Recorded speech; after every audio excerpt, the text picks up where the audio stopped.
Senator Cortez Masto. Thank you, Mr. Chairman. Congratulations to both the nominees. Thank you for being here, and to your family and members as well. Mr. Cord, let me start with you. According to recent Treasury Department data, since the start of this year, the IRS's issuance of business tax refunds has skyrocketed to levels not seen since the Employee Retention Tax Credit promoter fraud surge in 2023. This is because under the current administration, the IRS started processing new ERTC claims after lifting the processing freeze that the IRS put in place in September of 2023 to crack down on fraud. This committee was briefed in hearings that around 90% of ERTC claims were fraudulent. Do you have any concerns with the IRS processing of ERTC claims and potentially paying out billions in improper refunds? Thank you for that question. Keep in mind that I'm not at the IRS. I wasn't there during the time that you're referring.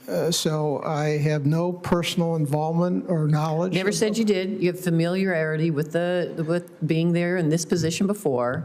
You're a tax attorney. I'm sure you're very familiar with the fraud, the ERTC fraud that we all learned about. My question is, you're going to be stepping into this role.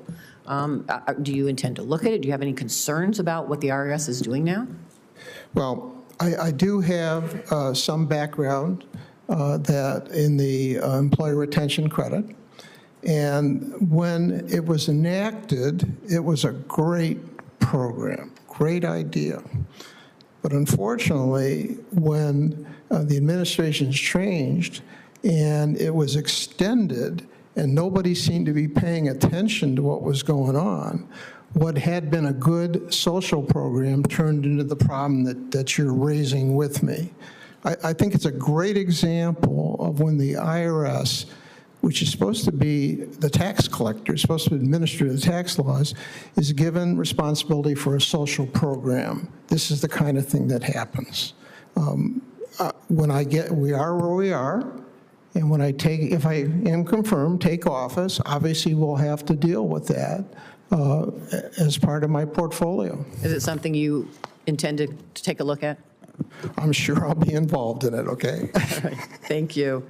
Mr. Greenstein, if confirmed, your role will focus on international monetary policy. In your view, do you think a central bank should balance employment and inflation concerns, or do you think it should prioritize the attempt to reduce the cost of government debt service? Senator Cortez Masto, thank you very much for that question. I also wanted to say thank you to Caro and for the time in meeting ahead of this hearing. It's a good question. I think it's important. My role is going to focus more on central banks around the world as well, but I think it's important that central banks stick to their core mandates. As you mentioned, those are two areas to focus on. I'm sorry, say that again? Stick to their core mandates. Which are? Price stability and employment. But it's important to, that they consider their decisions related to their monetary policy, separate from any fiscal considerations. I think you get in trouble when you start blending fiscal and monetary policy. Can I ask you a separate subject? I think Senator Hassan touched on this, but do you think tariffs are a tax?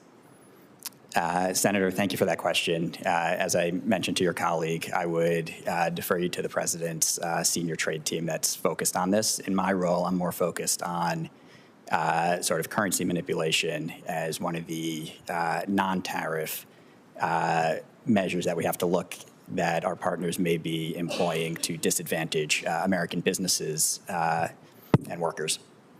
Thank you. Thank you, Mr. Chairman.